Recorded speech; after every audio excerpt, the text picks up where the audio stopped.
Welcome to Dateline Health. This is Fred Lippman coming to you from Nova Southeastern University. We're going to be talking about something which has come into the headlines, and there are so many issues relative to the emerging careers in healthcare. I just thought I'd bring two people in that are involved in preparing students, bringing students here to Nova Southeastern University, and we'll get to it. So the topic is preparing for emerging careers in healthcare, and we have Dr. Schmitt, otherwise Dr. Emily Schmitt Lavin. Welcome, Dr. Schmitt. Hello, welcome. Dr. Saul Sztam is the Assistant Dean for the College of Undergraduate Studies. He's a wonderful, wonderful advocate for not only the emerging careers in healthcare, but really everything that the young people, and it's sometimes not always so young, come to Nova Southeastern University at Florida, because we are a very, shall we say, holistic and open school. And Dr. Sztam is involved in a number of activities at the College of Undergraduate Studies. So welcome, Saul. Welcome. Thank you, Dr. Lippman. I appreciate your invitation to be here. I'm honored. So let's hear from you. Sure. So I'll talk a little bit about some of the programs I work with that are maybe tied to what you're talking about, and then certainly anything else you want me to add. The number one program I work with related to health professions is the dual admission program. The dual admission program is an opportunity for students who are in high school that if they know what they want to do, they want to be a doctor, a dentist, a PA, even some professions outside of the medical area, such as law or marine science, they can come to NSU, and if they're in the dual admission program, while they're here as an undergraduate student, they have a reserved spot in one of our graduate professional programs. So really what that means, it's a huge advantage. While they're here as undergrads, they pursue their undergraduate coursework, they major in whatever major they want. They need to make sure they meet the necessary prerequisite courses, maintain certain GPAs and test scores when it's time to take those tests to get into the graduate programs. But if they meet those requirements, those programs are holding a spot for those students. So it's really a great opportunity because those students are not competing with the general application pool. They're really competing just with themselves. As long as they meet the requirements they need to meet, and they obviously have to go through the application and interview process, they have that spot held for them. So a very popular program. When I took on the program in 2015, we had about 340 students total. We're going to be over 1,000 students this fall. We've been getting about 300 to 350 new students every year. The students do outstanding as far as GPAs. The retention rates for the dual admission students are outstanding. It's been a very successful program for students that, again, that they kind of know what they want to do. And nowadays, what I'm seeing a lot more of, and I'm sure Dr. Schmitt will attest to this, is the students that we're getting in NSU, they know what they want to do. In the old days, I think a lot of students would come to college and after their first year, they kind of figure it out. These kids are coming to NSU and they know this is what I want to be, and they're kind of beeline towards that goal. And this program is perfect for that population. I also work with a couple of other programs, Presidential Scholars, which is the premier scholarship program at the university, and Razor's Edge, which is a leadership scholarship program within the university. A lot of outstanding students in those as well, many of those also going into medical professions. Yeah. Dr. Schmitt. Thank you for bringing me here. I'm honored to be here as well. I am a professor in the Department of Biological Sciences, and I also serve as the department chair for the Department of Biological Sciences. And so we house the biology pre-medical major. We also have a master's in biological sciences with both a health studies and a research concentration. So we're really in the business of helping to prepare students. Many of them are dual admissions students into health professions. We're in the business of preparing them for emergent careers in medicine, healthcare, and really any careers there that would require science training. So we've got wonderful research experiences for our students. We connect many students right away in research opportunities. Something we're quite excited about is a freshman course for research in biological sciences that's part of a national network called CPHAGES, and it's funded by the Howard Hughes Medical Institute. And we're part of just really a handful of institutions across the country that have been selected to provide an opportunity where students are able to look for antibiotics in something called bacteriophages, which are viruses that infect bacteria. We're so pleased it got put into place this last year. It's a course in the fall and the winter. And in the middle of the winter semester, our students got their bacteriophage sequence published in GenBank, which is a repository for genetic sequences. So that was just beautiful, wonderful experience. The students got a great opportunity. And we do internships, of course. A lot of the biology majors go to national conferences with their projects. They connect with alumni, which is pretty exciting. I just got an email right before this conference about this interview from a student, current student who was just able to connect with one of our alumni who's now faculty in biochemistry and make a really great connection. So we're all about making connections, mentoring, providing a good background for students to excel in the next stage of their career. Saul, you've heard this over and over again because you know my affection, I guess you could say, for the dual admissions program. But you made a point that someone who gets into dual admissions, who say wants to go to the medical school, just as an example. Well, you know, the College of Osteopathic Medicine, the Karan Patel College of Osteopathic Medicine, had nearly 8,000 applicants to get into 250 plus now 150 slots in Clearwater. That's unbelievable. And think of the opportunity that the program that you provide control and, shall we say, importance to, lends to that. So let's talk a bit about that again, Saul. Sure. And first of all, I would like to say I appreciate your comments about the program and all of that. And it wouldn't be fair for me to even get into this without saying that you were such a critical part of, creating the dual admission program about 25 years ago.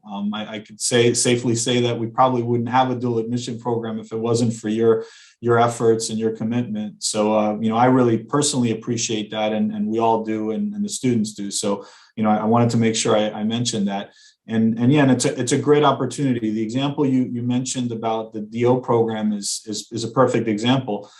They get about 8,000, sometimes even up to 10,000 applications a year for the DO program. So the dual student, they're not in that same application pool with all those general applicants. They're in a separate pool of just the dual students where they're holding those spots.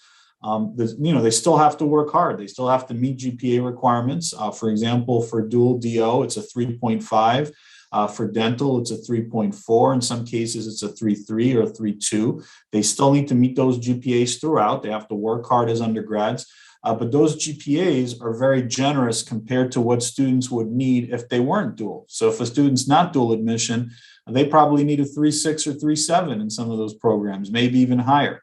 And then when you get into the test scores, dual admission student for DO, they have to get a 502 on the MCAT and subsection scores of 125. That's a very generous minimum score as well. Dental, it's a huge advantage. They only have to get a 20 on the DAT, and usually they need a lot higher to be more competitive in the application process. So it's a huge advantage for the students coming in, knowing that they have that spot, knowing that this is the goal, this is a target. I know I need to meet these requirements. Of course, we encourage them to do a lot higher than that. And Dr. Schmitt and her faculty always encourages students to do a lot higher. But they know that if they at least meet those requirements, they have that spot. as opposed to being in a huge pool of applicants where on any given year, the application pool was so competitive that this year a 3.7 didn't cut it. You needed a 3.9. Or maybe a 504 MCAT didn't cut it. You needed a 506 or a 508 this year. So it's so nice to kind of know what the goalposts are, so you know kind of what you're shooting for, and it's a huge advantage to students. DO, dental are definitely the two largest and most competitive programs. PA has been growing tremendously in the last few years. PT is a popular program. We have many opportunities in healthcare professions. And out of all of our dual admission students, about 80 to 85% of those are all in the medical professions. We have a few of our dual students that are in programs like law, business, computer science, marine science, but most of the duals are in the medical professions. Well, and back to you, Dr. Schmitt. I know that one of the things that it was challenging for many years here in Nova Southeastern University was what I would call the weight of the programmatic structure that is in, for example, in anatomy, physiology. We were giving 3-hour credits rather than 4 credits hours. I don't know what the credit hours are now, but I remember the multiple problems that we had with students that would come in to the programs, and they were not that they weren't capable, but they weren't prepared for the structure of the program. Do you have any thoughts about that? Well, yeah, for 20 years now, we've had very rigorous programs. So I came on in 2001, so that's pretty much 20 years now. And with my colleague, Naomi D'Alessio, who I know also played a very important role in starting the dual admissions program along with you all. We've really increased the rigor of our program. It's a tremendous number of lab-based science curricula. Students take physics in addition with lab 1 and 2. They take organic chemistry 1 and 2. They have to take anatomy and physiology, 4 credits each, 1 and 2. And they really get prepared, especially now as the competition for these reserve spots or these spots in the dual admissions program are becoming so intense. We have some of the most competitive students around, and many of them even come in. Saul will know the statistics probably better than me, but they already come in with, I'm going to guess, at least 30 credits or more. I don't know what the average dual admission student comes in with, but it's probably maybe 30 or 60 credits, some of these kids, and they place out of the introductory courses, and they can dive right into advanced research and lab-based courses. So really our students, and I've seen it over the 20 years, have become some of the most capable and well-prepared students around, because we select from all over the country. This program really comes from the multiple people who have found over the last 23 years to watch the show. And usually we talk about, certain heart disease, cancer, things of that nature. But, in a sense, if we don't have the healthcare providers, it affects everything that the people out there want to know about. And one of the things that came to us was, do I know that we're about 55,000 physician shortage that is predicted for the next 2 years? Now that is rather dramatic, because we have an unsettled situation where people are leaving their careers in healthcare, dominantly in what I would call the collaborative support people, and definitely the nursing profession is the lead entity where people are leaving the profession. It really brought the reason to have this program, because we here at Nova Southeastern University are doing everything we can to not only prepare but to create these healthcare professionals.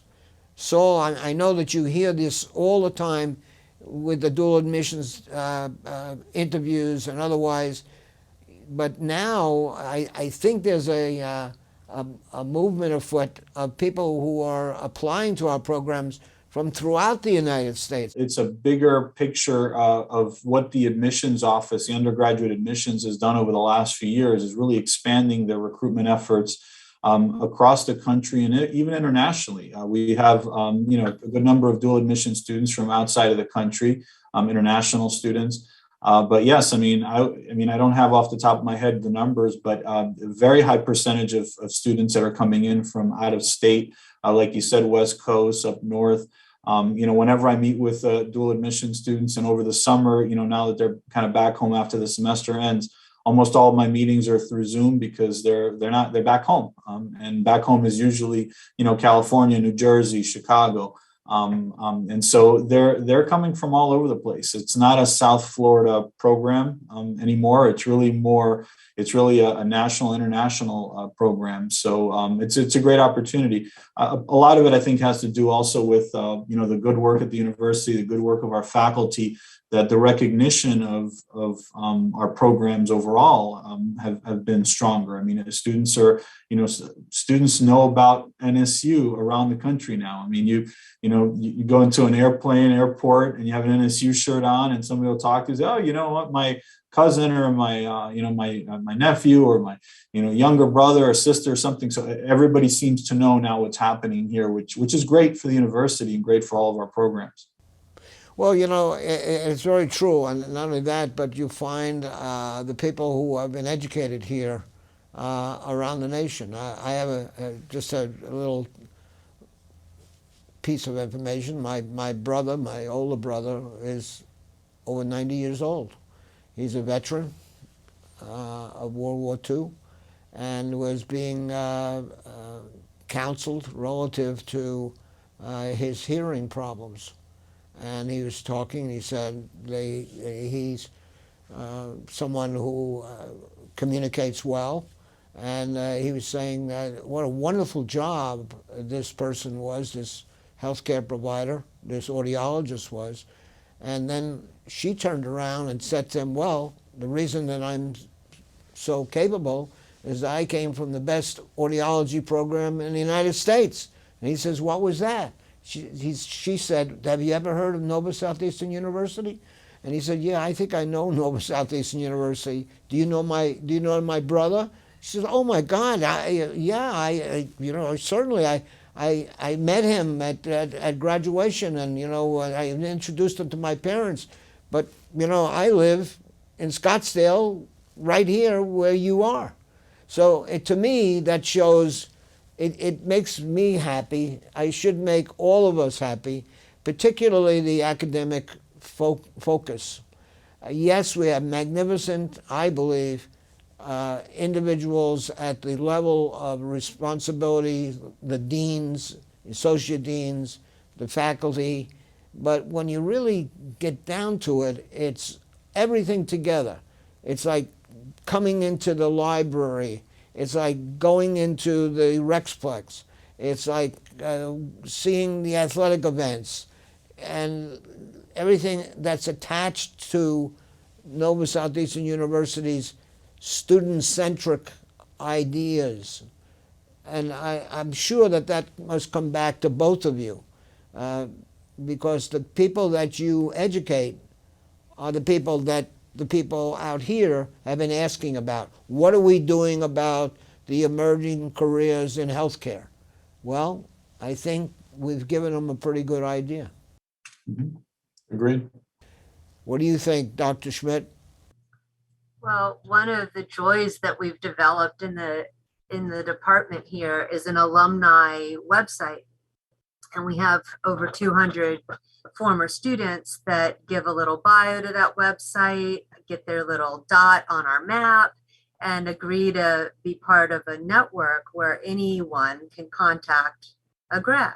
And most of the people who contribute their bios to this program are in health professions. So it's been truly a joy of the last, I would say, of my career as I've been here at NSU, to see where those students who have done well at NSU have ended up in their careers, and then even to watch them make connections and mentor back with the current students.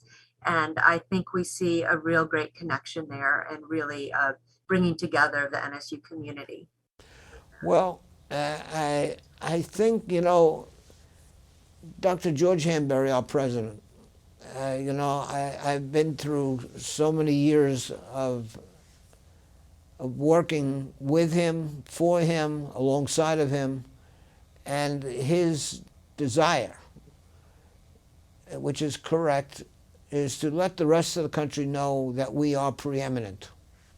And the way we are preeminent is in the quality of the student population that graduates and become alumni.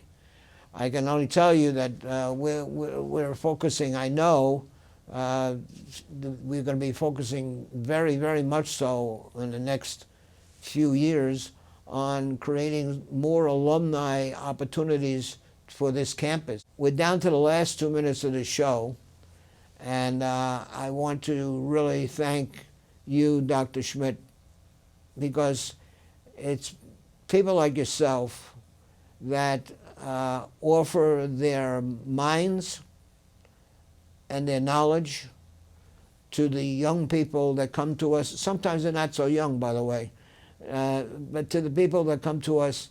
And what makes us different is that we're collaborative.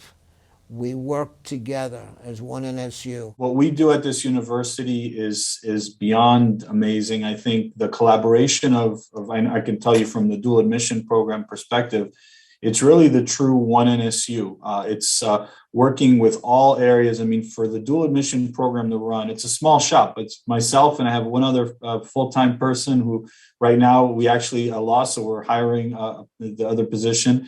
But I work collaboratively across the university with you, Dr. Lippman, with you, Dr. Schmitt, with faculty, with all of the graduate programs, with undergraduate admissions, with advising, career, tutoring and testing. Everybody works together to help, make this successful, and really most importantly, help our students be successful. There are other programs around the university like it, but none of them to the level that we do it. So it's great to kind of see that impact. And now that I've been doing this a few years, like I said, I started running dual in 2015. I'm starting to see some of the students where I got them in, and now they're gone through the undergrad and even going through the graduate. So I've seen them all the way through their 7-8 year cycle, and it's pretty crazy to see that, how they've grown as individuals, as professionals, and it's exciting. I don't mean to step on your words, but we're down to the last 10 seconds of the show. Sure. I want to thank you both for being here today. I just want to look out at the public. And I always say, take good care of yourself. But if we don't get the healthcare providers out there, it's very difficult to take good care of yourself. Nova Southeastern University is preeminent in creating health care professionals. So I want you to know that, once again, don't think for yourself. Let your doctors know, let your healthcare providers know, whoever they might be, anyone that's involved. Please take good care of yourself. Remember, this show comes to you from Nova Southeastern University. If you have any questions or comments, there is an email address and a telephone number right here. My name is Fred Lippman. And until next time, see you.